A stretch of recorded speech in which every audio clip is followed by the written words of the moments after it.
Hi, welcome back to Sport, Psych, and Safety with Dr. Laura Mealy.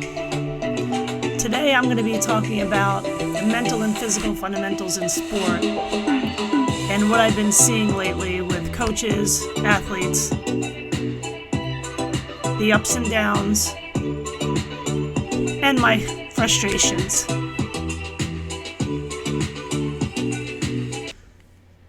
So, there's a few things I want to talk about today, so I apologize if I'm all over the place. But I'm going to talk about the positive parts. How about that right now? So, I work with athletes, as you all know, all over the country, quite a few teams. And I also observe coaching behaviors. I like to try to help coaches with things that they may not see during games, during competition, how they behave, how their athletes respond to their behaviors, and also the behaviors of the athletes, and what I can do to help, and what the coaches can help themselves with, as well as what the athletes can help themselves with. First, I want to talk with my individual athletes that I work with.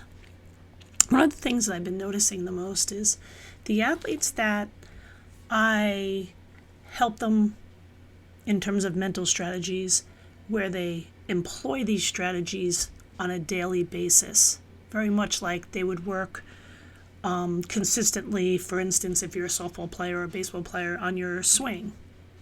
The physical workout, right, must meet the mental workout.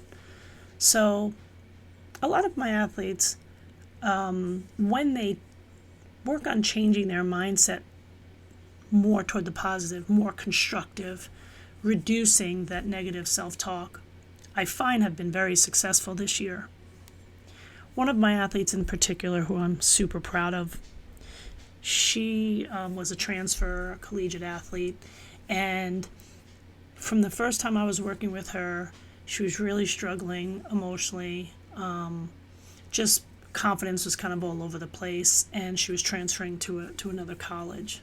And I think she was just uncertain of what's to come, how she's going to play, all the myriad of emotions which an athlete will go through entering a new situation, but also coming out of more of a negative situation. It just wasn't a good fit with the coach. It wasn't a good fit for her in general. And she was just questioning herself. So I taught her a lot of mental strategies, and what I call, and I work on with my athletes, are filling your cup, and what that looks like, and the journaling, and the dream boards, and the goal boards, and the mantras, and the positive self-talk, and how to make sure that they're employed every single day, because it's going to transition into your games, into your practices, and the mindset will slowly change as we shift the thought patterns. And then there's those athletes who I work with who only want to step in and work on their mindset when they had a bad game or competition isn't going the way they would have liked to.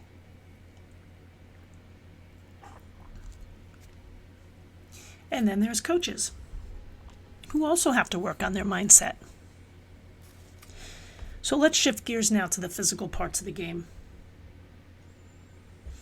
So I watch all different sports, and I work with different sport teams. And one of the things I've been telling a lot of the coaches lately is, at least from my standpoint or viewpoint for what I see or observe, is the lack of discipline on all fronts with themselves as coaches. It is vitally important that if you want a disciplined team and your expectation is such, well, what does that look like? Executing the proper fundamentals, for instance. Many coaches, just like myself when I coach, will say, hey, it's the little things that wins games, because they make big things happen. But during practice, if a coach is not holding their athletes accountable, making them disciplined, being consistent, then how can you hold your athletes accountable for not doing the exact thing that you're not doing as a coach? For instance, in basketball, I talked to some coaches, and specifically in men's basketball, a lot of these athletes are tremendously talented. They could jump out of the gym. The athletic ability is incredible. But there are coaches that will say, well, the fundamentals are key. And some coaches are going to say, well, they're athletic enough and times have changed, so we don't have to really enforce as much as, for instance, boxing out as we should. So I was watching a game recently, and the opposing team, which athletically by far was not a better team, but they were better disciplined. They worked as a team. They executed the fundamentals. They enforced them. It was clear that this team was disciplined. Unfortunately, the team that was more athletic did not win. And some people will say, well, how can that happen? Well, some athletes today, unfortunately, if they're not disciplined, where the consistency on a daily basis comes in and things don't become second nature, like remembering to box out or remembering to move your feet and don't reach on defense, just simple things when we're talking about basketball, then when they get beat or they make a mistake and then they're held accountable by the coach during the game, but yet they weren't held accountable during practice, who's to blame? I'm saying both. Both parties are to blame. If we are going to hold our athletes accountable in the game, then we need to hold ourselves accountable as coaches as well. Every time I watch different sports, I'm watching fundamentals go out the window. And that is one of my biggest pet peeves. Because the little things, right? Fundamentals, consistent, boxing out, moving your feet on defense, don't reach. You're up at bat. Short and quick, not long to the ball.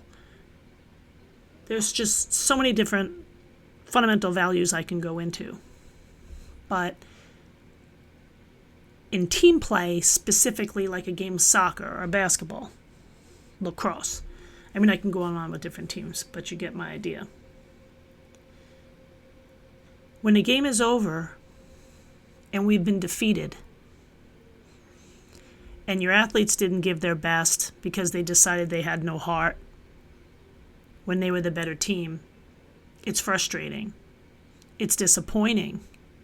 You work all year for a common goal, and you fall very short of it. As coaches, we work hard, right? We want to work with our athletes and try to help them as much as we possibly can. And what happens when they mentally implode? I've been watching athletes today lose that mental toughness. It's like they have it and then they don't. Almost like it became too hard and they gave up. What is that about? I often wonder with some of those athletes if they were held more accountable for their behaviors during practices, with the things that they do or the things that they don't. Would it be different? Why are some teams more disciplined or better disciplined, and they can control it on the court because they're working together, versus kids who think that, or athletes that think that they can do it all on themselves, become selfish players? Social media. It's made a lot of our athletes extremely selfish because they want to get all the accolades. It's not cool to play defense. I want to score 30 points a game. A lot of coaches are going to say offense wins games. If we don't put the ball in the hoop, we're not going to win. I don't know if I entirely agree with that, and that's everybody has their own philosophy, and that's perfectly fine. My philosophy is defense wins games. Who can get the most boards wins games. I'm obviously specifically talking about basketball because it's basketball season and I've been involved with basketball teams, basketball players. Watching it right now, March Madness is the best. but you see fundamentals. When I played college basketball, if we didn't box out, we ran more suicides than I can count.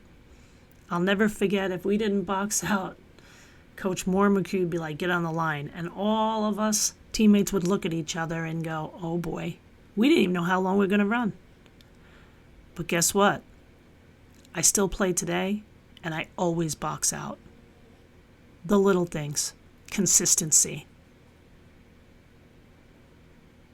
In order to get 15, 20 rebounds a game, it's not because you're just athletic, you can jump through the gym. It's about positioning.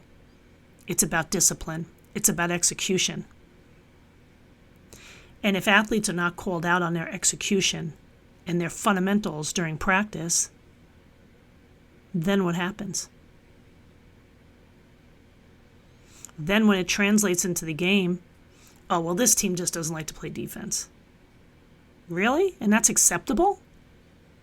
Well, let's think to ourselves. Mindset.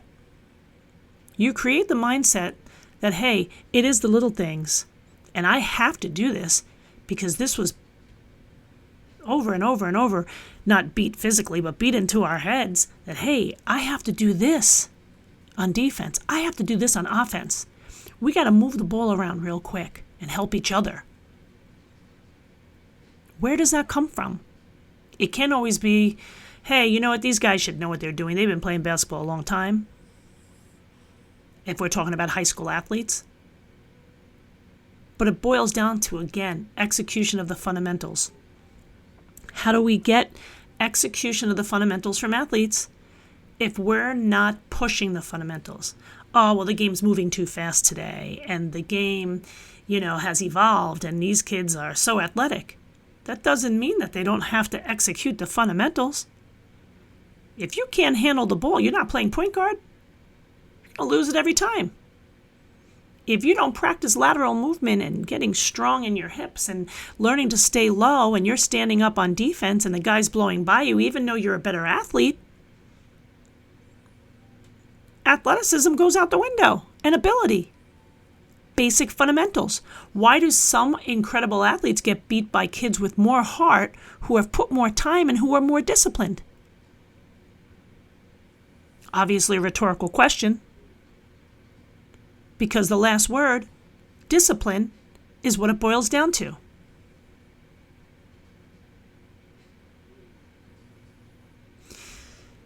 It's easy to get frustrated with athletes when they don't do what you expect them to do. Now, as a coach, if you have been pushing the fundamentals and pushing the consistent execution of what you expect of your athletes, and then they kind of give up and mentally implode, well, then you can get on your athletes for not doing what they were asked to do. But if you as a coach have specific expectations that you did not promote and push and be consistent with throughout a season, then what happens?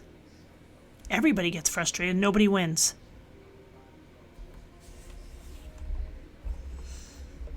Let's talk about the referees right now, the officials. Officials are supposed to be pretty much heard and not seen. But unfortunately, that's not always the case. I've watched so many coaches over the years allow the officials to dictate the momentum of the game and dictate their mindset to the point where the negative energy and the stress translates into the athletes during play. And they lose it. They lose the game. They can't, keep themselves together because the coach didn't recognize, hey, it's time for me to really calm down and relax. I've had a lot of coaches, again, over the years come up to me and say, hey, what'd you think about that game? What do you think? I say, well, I think there was a certain point where you weren't coaching anymore. You were too busy yelling at the officials. And this is very common. When I coached, I could see how stressful it was when officials aren't making